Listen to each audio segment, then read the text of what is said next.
जय माता दी मित्रों, स्वागत है आप लोगों का हमारे YouTube चैनल एस्ट्रो टुडे में। और मैं पंडित BN शास्त्री। आज हम बात करने वाले हैं 30 नवंबर 2020 को साल का अंतिम चंद्र ग्रहण पड़ रहा है और ये साल का चौथा चंद्र ग्रहण भी है। तो इसके बारे में क्या खास चीजें हैं, किन चीजों का आपको ध्यान रखना है, किस किस जगह पर ये चंद्र ग्रहण पड़ने वाला है और इस चंद्र ग्रहण से किन राशियों को प्रभावित कर रहा है ये चंद्र ग्रहण, किन राशियों पर इसका बुरा प्रभाव यानी विपरीत प्रभाव आपको देखने को मिलेगा और जो गर्भवती स्त्री हैं उनके लिए क्या सुझाव रहने वाला है। और इस चंद्र ग्रहण में सूतक का समय, चंद्र ग्रहण का एक्चुअल समय और सूतक में क्या करना है क्या नहीं करना और चंद्र ग्रहण के समय में क्या आपको करना है क्या नहीं करना, उसकी संपूर्ण जानकारी मैं आपको दूंगा। उससे पहले मैं आपको कहूंगा कि सबसे पहले मैं आपको ये बताता हूं कि जो 30 नवंबर 2020 को चंद्र ग्रहण पड़ रहा है इसको उप छाया चंद्र ग्रहण का नाम दिया गया है। देखिए, चंद्र ग्रहण जो पड़ता है उसका हमारे जीवन पर अहम प्रभाव पड़ता है, ये सभी को पता है आप लोगों को। और उसके प्रभाव से क्या क्या चीजें घटित होती हैं ये भी आप लोगों को पता है। पर ये जो उप छाया चंद्र ग्रहण है इसके बारे में ये सुनकर ही आपके मन में सवाल आ रहा होगा, जिन लोगों को नहीं पता कि उप छाया का क्या अर्थ है। मैं आपको इसके बारे में सबसे पहले बता देता हूं। उप छाया मतलब कि जब चंद्रमा पृथ्वी की वास्तविक छाया में ना आकर उसकी उप छाया से ही लौट जाता है तो उसको उप छाया चंद्र ग्रहण कहा जाता है। यानी कि छाया की भी छाया, केवल एक अंश भर चंद्रमा उस छाया में आता है जो पृथ्वी की चंद्रमा पर पड़ती है और उसके बाद वो लौट जाता है जिससे उस पर चंद्र ग्रहण पड़ जाता है। तो ये चंद्र ग्रहण उप छाया चंद्र ग्रहण कहलाता है। और जब ये चंद्र ग्रहण पड़ता है तो उसमें चंद्रमा आपको पूरा काला नहीं नजर आएगा या आधा काला नहीं नजर आएगा, केवल चंद्रमा पर एक धुंधली परत आपको नजर आएगी। और इस चंद्र ग्रहण को हम नंग आंखों से नहीं देख सकते, वो भी देखना बिल्कुल गलत माना जाता है क्योंकि उसे देखने से आपके ऊपर दुष्प्रभाव पड़ सकता है। देखिए, उप छाया चंद्र ग्रहण का धार्मिक महत्व नहीं है, पर ज्योतिष शास्त्र में चंद्र ग्रहण को महत्व दिया गया है और इससे हमारे जीवन पर, मानव जीवन पर भी असर पड़ता है। और एक चीज मैं आपको और बताऊंगा कि जो हमारे ये उपछाया चंद्र ग्रहण है, पौराणिक कथा के अनुसार चंद्र ग्रहण को जो बताया गया है, एक कथा है पौराणिक कथा, उसके बारे में मैं आपको बता देता हूं। पौराणिक कथा के अनुसार जब समुद्र मंथन हुआ तो उसमें से अमृत प्राप्त हुआ और अमृत प्राप्त होने के बाद देवता और असुर यानी दोनों में ये ठन गई कि अमृत को हम पिएंगे और अमृत को हम पिएंगे, क्योंकि जो भी अमृत को पिएगा वो सदा के लिए अमर हो जाता। और इससे डरकर, इस भय से देवता भगवान विष्णु के पास गए और उन्हें इसके बारे में उनको जानकारी दी कि राक्षस भी इसको पीना चाहते हैं और अभी तक भी कोई इसमें सॉल्यूशन नहीं निकला है कि कौन इसको पिएगा। तो भगवान विष्णु ने मोहिनी का एक अवतार दिया, मोहिनी को अवतरित किया और मोहिनी ने वो जो कलश है अमृत का वो देवताओं को पिला दिया।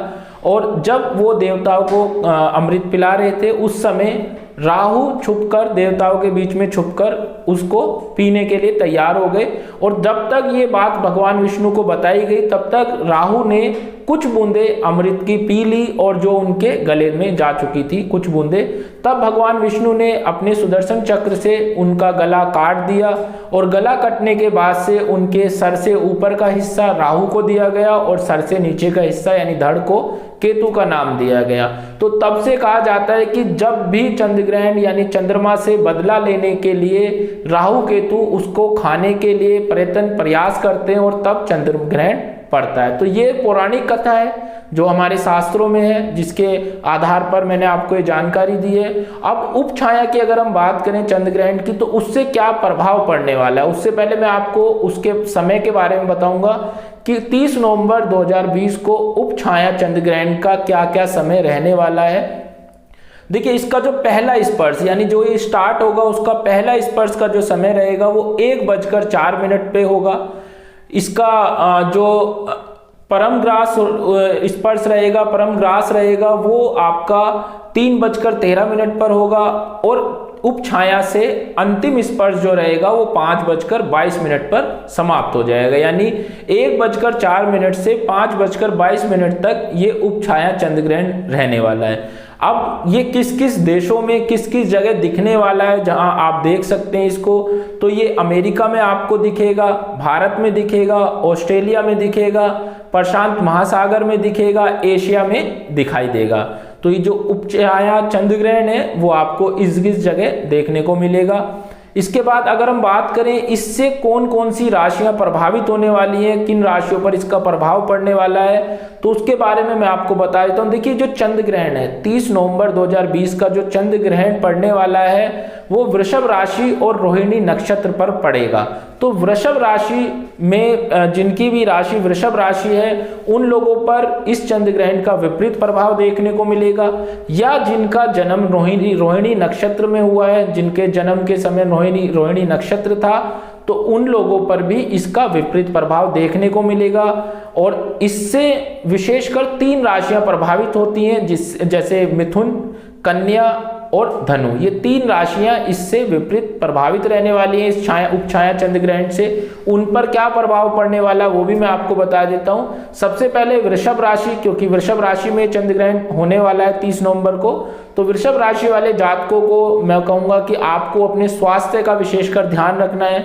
अपने स्वास्थ्य की आपको जितना हो सके अपने स्वास्थ्य पर आप ध्यान रखें, अच्छा खान पान करें। इसके साथ साथ क्योंकि वृषभ राशि पर विशेषकर देखा जा रहा है तो आपका कहीं पैसा अटक सकता है, आपका पैसा कहीं फंस सकता है, तो इस बीच में लेन देन ना करें। आपने अगर आप कोई काम के लिए जा रहे हैं घर से बाहर तो विशेषकर आप आराम से बड़े सावधानी से जाएं, क्योंकि उसमें आपके दुर्घटना के चांसेस भी बढ़ जाते हैं। और अगर हम मिथुन राशि पर भी इसका विशेषकर प्रभाव पड़ रहा है, जो कि विपरीत प्रभाव पड़ रहा है, मैंने आपको बताया 3 राशि विपरीत रूप से प्रभावित हैं इससे। तो मिथुन राशि वालों के लिए मानसिक तनाव रह सकता है, मानसिक रूप से वो टेंशन चिंताओं में लगे रहेंगे, कोई ना कोई समस्या उनको सताएगी, कार्यों में उनके देरी आएगी। मिथुन राशि वालों के कोई भी कार्य अगर वो कर रहे हैं वो आपके स्थगित हो सकते हैं, उनमें विलंब आपका आ सकता है, यानी कोई भी कार्य समय अनुसार पूर्ण नहीं होने वाला है। स्वास्थ्य की समस्या आपको बन सकती है, हेल्थ संबंधी समस्या भी आपको इस उपछाया चंद्र ग्रहण के दौरान देखने को मिल सकती है, कोई ना कोई स्वास्थ्य संबंधी समस्या भी बन सकती है। कन्या राशि भी इससे प्रभावित रहने वाली है उपछाया चंद्र ग्रहण से। तो कन्या राशि वालों के लिए कार्य क्षेत्र में हानि या परेशानी हो सकती है। आपके जो काम काज है, अगर आप जॉब करते हैं तो उसमें आपको परेशानी या टेंशन का सामना करना पड़ सकता है। आपके सीनियर्स के साथ कोई वाद विवाद हो सकता है। आपके जीवन साथी के साथ भी आपकी कोई मानसिक रूप से टेंशन, परेशानी, तनावग्रस्त का माहौल रहने वाला है। तो जीवन साथी के साथ भी आपका क्रोध, लड़ाई झगड़ा बन सकता है, इसलिए आपको अपनी तीखी वाणी पर नियंत्रण रखने की आवश्यकता भी है। अगली धनु राशि पर भी, क्योंकि मैंने आपको बताया विपरीत प्रभाव पड़ने वाला है धनु राशि पर भी, तो धनु राशि वाले जातकों के लिए मैं कहूँगा आपको विशेष रूप से अपने स्वास्थ्य को ध्यान से रखना है, स्वास्थ्य का पर ध्यान देना है। और आपके परिवार में, चाहे वो किसी भी राशि के हों, अगर आप धनु राशि है और आप अपने परिवार के मुखिया हैं तो आपके परिवार में भी किसी को शारीरिक कष्ट या स्वास्थ्य संबंधी समस्या बन सकती है। आपको कोई लेन देन नहीं करना है, इस बीच में लेन देन में आपकी समस्या आ सकती है, और अगर आपने लेन देन कर लिया इस समय तो आपको आगे चलकर परेशानी का सामना भी उठाना पड़ सकता है। संतान की तरफ से आपको कोई चिंता रह सकती है, यानी आपको संतान की तरफ से कोई चिंता रह सकती है, कोई ना कोई ऐसी समस्या आपकी संतान की तरफ से बन सकती है जिससे आपका मानसिक रूप से तनावग्रस्त, टेंशन, परेशानी आपको रह सकती है। और इस बीच में थोड़ा सा धनु राशि वालों को भाग दौड़ भी अधिक करनी पड़ सकती है। तो ये तीनों राशियां हैं जो विपरीत रूप से प्रभावित हैं। उपछाया चंद्र ग्रहण का जो महत्व है वो मैंने आपको बताया। और सबसे बड़ी चीज, जो भी मेरी बहनें गर्भवती हैं, गर्भ उनको धारण किया हुआ है, तो उनको इस बीच में कोई भी कटिंग का काम, कोई आपको खाने का काम, ये कार्य आपको नहीं करना है। और जितना हो सके आप भगवान विष्णु का जाप करें, कोई भी कार्य ना करें। और इस बीच में अगर आप खाना खाते हैं या खाना आप बना रहे हैं तो मैं कहूँगा आप तुलसा जी के पत्ते उसमें जरूर डालें। और अगर कोई खाना बना रखा है तो उसमें भी आप तुलसा जी के पत्ते जरूर डालें। इसके अतिरिक्त अगर आपको और भी जानकारी चाहिए, क्योंकि वीडियो बहुत बड़ी हो जाएगी और वो चीज़ें आप नहीं समझ पाएंगे, तो अगर इसके अतिरिक्त भी आपको कुछ और जानकारी चाहिए उपछाया चंद्र ग्रहण के बारे में, तो आप हमारे नंबरों पे अपनी डिटेल भेज सकते हैं, या नंबरों पे या वीडियो में कमेंट्स पे आप अपनी जो भी आपको जानकारी चाहिए वो आप डाल सकते हैं। हम आपको समय अनुसार ये समझ जानकारी देंगे। और सभी जानकारी हमारे संस्थान में निःशुल्क है। अगर आपको अपनी कुंडली भी दिखाना चाहते हैं, कोई आपके समस्या है संतान की, नौकरी की, बिजनेस की, दाम्पत्य जीवन की, या कोई भी आपकी समस्या, उसके बारे में भी आप हमारे संस्थान में अपनी डिटेल भेज सकते हैं, जो कि हम आपको जानकारी दे सके। तो आज के लिए इतना ही, मिलते हैं एक नई वीडियो में नई चीज़ों के साथ। जय माता दी मित्रों।